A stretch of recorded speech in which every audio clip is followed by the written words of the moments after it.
Hi everybody, Chag Sameach, beautiful night of Revelation. I'm coming to you from Washington, D.C. in my basement. My name is Rabbi Holtzblatt, and I'm one of the senior rabbis at Addis Israel Congregation here in D.C. Tonight I want to bring you a beautiful teaching from the Piazetzna Rabbi, who was the Rabbi of the Warsaw Ghetto. He has many, many books, and one of the books that he writes is called Derech HaMelech, which is his commentary on both the Torah and the Chagim. And today's commentary that I want to bring you is really about seeing what we have to do the night of before Revelation is to get ourselves ready for Torah, because Torah has the ability to maximize anything it touches. And so one of the things we need to do, some of us have heard many people say before, how could it be that someone could be so steeped in Jewish learning and be not a good person? I'm sure you've seen that in your lifetime. And one of the things that the Piazetzna is going to say in today's commentary is that, Torah makes whatever's inside of us grow bigger. It doesn't diminish things. It actually brings them to the fore. And so if there's good inside of us, then Torah is going to grow that. And if there are things that are festering inside us, Torah is going to grow that too. So let's see how he gets there. So he begins with the Parsha from Shemot, from Revelation, and it's chapter 19, verse 9, which says, Vayomer Adonai el Moshe, Hine anochi ba elecha, ba'av he'anam. Okay, so what God says to Moses, I will come to you in a thick cloud, in order that the people may hear when I speak with you, and so trust you ever after. And so we've got this thick cloud that we know about because we've read Shemot, and we know that God travels with Bnei Israel, with the children of Israel, through the desert in a thick cloud. So the Piazetzna says that the Baal Shem Tov, had a tradition of reading about that thick cloud and including another verse within understanding that thick cloud and how one receives Torah from a cloud. And the Baal Shem Tov brought this verse from Deuteronomy. It's Deuteronomy 32, verse 2.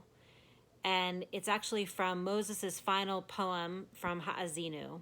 And the verse is this: Ya'arof kematar lechi. So may my discourse come down as the rain, my speech distill as the dew, like showers on young growth, like droplets on the grass.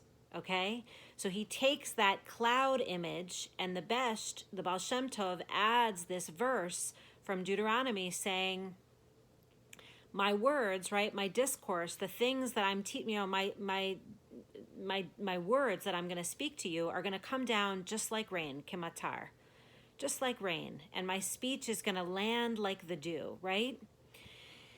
And from that, the Piazetzna takes that verse, and what he says about that is that Torah hi kematar, shematzmiachotan hazraim. So basically, Torah is like rain, and it sprouts, and it allows things to grow from anything that it touches. Torah is just like that. It's like it's exactly like what rain does, right? The rain comes down, it touches the plants, it touches the soil, it touches the seeds, and it allows the seeds to just sprout and to grow. And Torah, he says, has that capacity. He says when it comes onto things like wheat, right? If it comes onto the seeds of wheat, then it will grow wheat. And if it comes onto barley, it will grow barley, right? If it comes onto the seeds of barley, it will grow barley. He also says if it comes onto kotzim, if it comes onto thorns, right? And we know this because those of you have gardens, and you know that if there are weeds or thorns in your garden and we have heavy rains, right after the rain, you go outside and you see those weeds and those thorns growing very high. And so what he's saying here is that there's the potential for good, right? Torah can grow food, it can grow the wheat, it can grow the barley, it can nourish the seeds, but it can also nourish the things that are lying under the ground that are like weeds or spikes, thorns that we don't want to grow. So here's what he says. Here's what the Piazetzna says. He says, Im yesh bo etzem tov, nitkadal ha'etzem hatov, umitkadesh. So, if within inside of a person you've got something really good, you've got good qualities that are resting inside of you, and that matar, that rain comes, then it's going to sprout those good things in the world.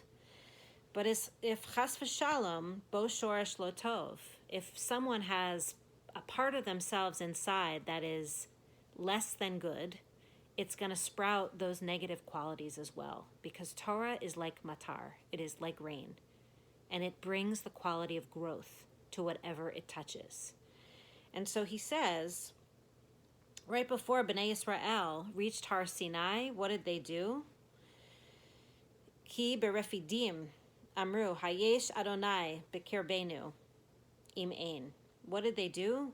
They went to Refidim. And why did they go there? They went there for tshuva. So that before they reached Har Sinai, before they reached the mountain of Sinai, they went to Refidim to do work on their souls, to work on themselves and the things that they were struggling with inside. Maybe the qualities, if you think about Elul, when we get ready for Rosh Hashanah and Yom Kippur, right? We do all that inner work so that we can be present and that we can have kapara, we can receive a cleansing for the year. And what the Piazetzna is saying is that is also true before you receive Torah. That one of the things we need to do is to work on the things inside of ourselves that are negative qualities, maybe our jealousies, maybe our anger, maybe the things that we've been holding on to that need to be let go of. Maybe we have envy, right? All of us have these human qualities that we walk around with, right? And he's saying here that actually what Torah does when it enters the body is that it allows those things to grow. It is like a growth pill, that whatever is inside of us, those things that are panimiyut, that are deep inside of ourselves, are the things that Torah is going to grow, and those things are going to now be evident to the world once we receive Torah. And so what Torah is not is a guarantee that when we do lilmod or lilamed, when we learn and when we teach, that we are going to be guaranteed to be on a straight path, on a path of goodness, of kindness. What he's saying is that what Torah is it's